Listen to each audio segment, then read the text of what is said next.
हाँ, तो मेरी बहनों, मेरे भाइयों, मेरे साथियों, मेरे बुजुर्गों, मैं आज आपको एक स्टोरी बताने जा रहा हूँ।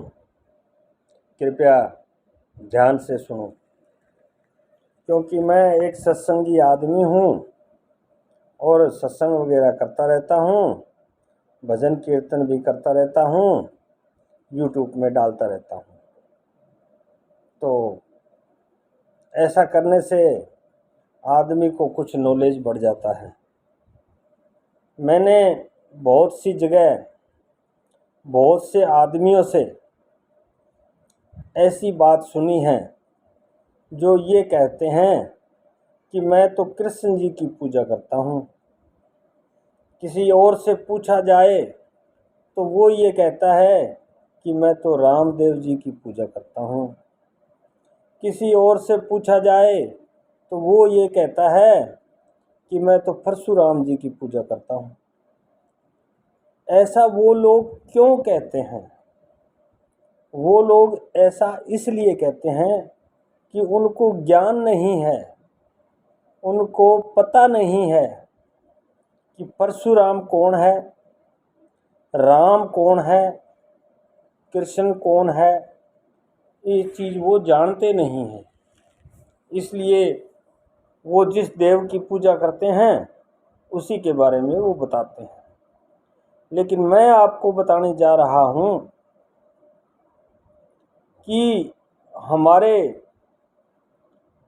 सबसे बड़े देव विष्णु जी थे। जब भी हमारी पृथ्वी पर राक्षसों ने आतंक मचाया तो विष्णु जी ने अवतार लिया था। विष्णु जी ने 25 अवतार लिए थे। जब भी पृथ्वी पर भार बढ़ा तो विष्णु जी ने अवतार लेकर इस पृथ्वी के भार को घटाया था। उन 25 अवतारों में राम जो है वो विष्णु जी के अवतारी हैं, और हमारे रामदेव जी हैं जो रुनेचा में हैं, ये भी विष्णु जी के अवतारी हैं। इसी हिसाब से परशुराम जी हैं, ये भी हमारे विष्णु जी के अवतारी हैं। तो लोगों को ये पता नहीं होता कि विष्णु ने ही ये सब अवतार लिए हैं। जैसे कृष्ण जी हैं, ये भी विष्णु के अवतार हैं। लोगों को पता नहीं होता, इसीलिए वो ऐसे वर्ड बोलते हैं कि राम की पूजा करता हूँ या कृष्ण की पूजा करता हूँ, कोई किसी की पूजा करता है। और इसी प्रकार से कुछ लोग कहते हैं मैं चित्तपूर्णी माता की पूजा करता हूँ, कुछ लोग कहते हैं कि मैं शेरावाली माता की पूजा करता हूँ, कुछ लोग कुछ ही कहते हैं मैं उस देवी की पूजा करता हूँ, कोई कहता है जी मैं भैरव जी की पूजा करता हूँ। तो उन लोगों को पता नहीं होता, इसीलिए भी अपने अपने देवों की अलग अलग पूजा करते हैं। तो आज मैं आपको ये अवगत कराना चाहता हूँ कि अच्छा, कोई कहते हैं मैं हनुमान जी की पूजा करता हूँ। तो ये जो देव होते हैं, हमारे जितने भी देव होते हैं वो एक ही होते हैं, वो एक ही होते हैं। जैसे हम कृष्ण जी की पूजा कर रहे हैं तो विष्णु जी प्रसन्न होंगे, क्योंकि कृष्ण जी विष्णु जी का अवतार हैं। अगर हम रामदेव जी की पूजा करें तो भी विष्णु जी प्रसन्न होंगे, और जितने भी विष्णु के अवतारी हैं वो सभी प्रसन्न होंगे। अगर हम विष्णु की पूजा करेंगे तो ये जितने भी विष्णु के अवतार हैं ये सभी प्रसन्न होंगे। ये बात तो आपको विदित हो ही गया है कि कौन सा देव किसका अवतारी है। मान लो कि हम परशुराम जी की पूजा करते हैं तो विष्णु जी ही प्रसन्न होंगे, क्योंकि परशुराम जी विष्णु जी के अवतार हैं। तो हम अलग अलग देवों की पूजा करने की बजाय अगर एक विष्णु जी की पूजा करें तो वो सबसे बड़े देव हैं, वो एक महान देव हैं, वो सबसे अच्छा रहेगा। अलग अलग माताओं की सेवा करें, इससे अच्छा है कि हम एक पार्वती माता की सेवा करें, जिसका रूप बिल्कुल सीधा साधा है और बहुत जल्दी वो प्रकट होती है और भक्तों की आशा पूर्ण करती है। तो कोई कहता है मैं काली की पूजा करता हूँ, कोई कहता है चित्तपूर्णी की पूजा करता हूँ, कोई कहता है मैं उसकी पूजा करता हूँ। तो ये सब क्या है? ये पार्वती माता के अलग अलग रूप हैं। जो देवी हैं पार्वती माता के अलग अलग रूप हैं। तो हमें पार्वती माता की पूजा करनी चाहिए। इसी हिसाब से जैसे शिव जी हैं और हनुमान जी हैं, तो शिव जी का 11वां रुद्र अवतार हनुमान जी हैं। अगर हम हनुमान जी की पूजा करेंगे तो शिव जी प्रसन्न होंगे, और शिव जी की पूजा करेंगे तो हनुमान जी प्रसन्न होंगे। तो हनुमान जी 11वां रुद्र अवतार है, इसका मतलब पहले भी तो देवों ने शिव ने अवतार लिए होंगे ना, ये भी मैं बताने जा रहा हूँ। तो क्यों न हम शिव की पूजा करें, तो इनके जितने भी अवतार हैं वो सब प्रसन्न होंगे, क्योंकि ये जो भैरू जी है ये भी शिव का ही अवतार है।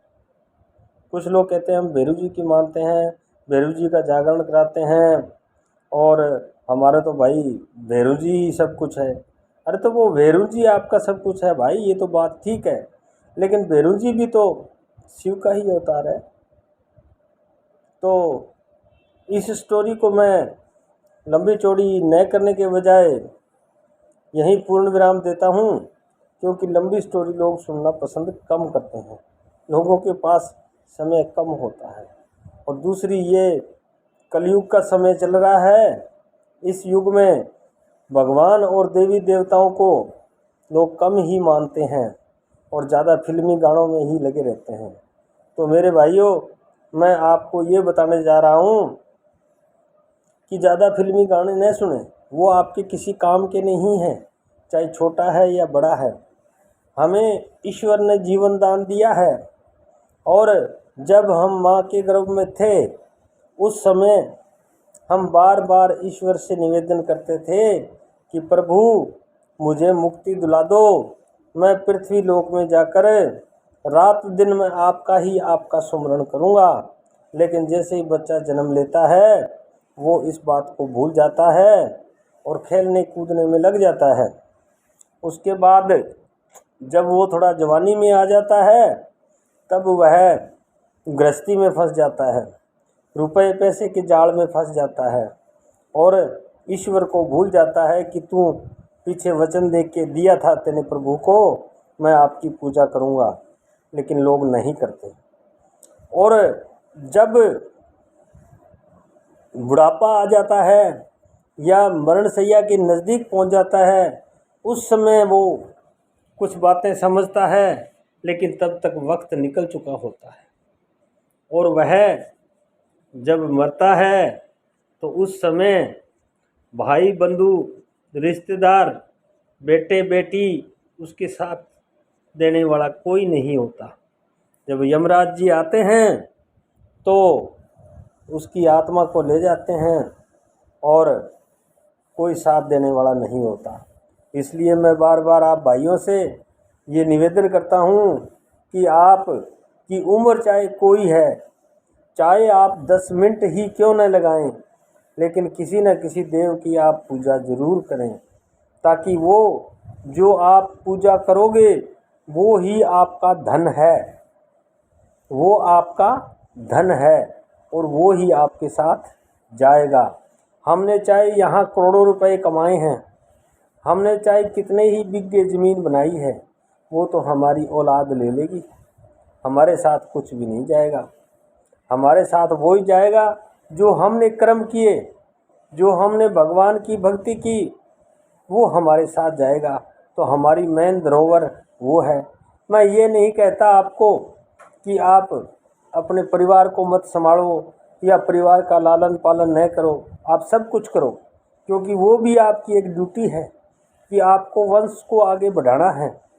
अपना जो परिवार है बच्चा है, औरत है, बच्ची है, उनका भी हमें लालन पालन करना है। लेकिन हमें यह भी ध्यान रखना है कि हम प्रभु को जाके क्या जवाब देंगे।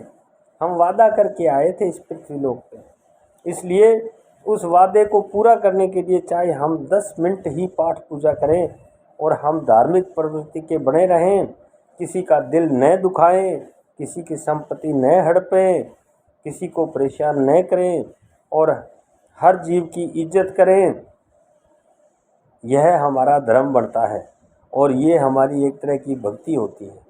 क्योंकि जैसा कर्म करेगा वैसा फल देगा भगवान, ये है गीता का ज्ञान। गीता भी ये कहती है कि आदमी जिस तरह का कर्म करता है वैसा ही फल भोगता है। इसलिए हमें अभी से सावधान हो जाना चाहिए और प्रभु का सुमिरन करना चाहिए, अच्छे अच्छे कार्य करने चाहिए। तो वो हमारी एक धरोहर है, वो हमारी एक संपत्ति है जो हमें मरने के उपरांत काम में आएगी। तो जय भाइयों, मैं इस स्टोरी को यहाँ विराम देता हूँ। जय श्री राम, जय जय राम, जय प्रभु राम, जय सिया राम, जय शिव भोले, जय शिव भोले, जय पार्वती माता, जय विष्णु देवा। हरि ओम नमः सर्वदेवाय नमो नमः।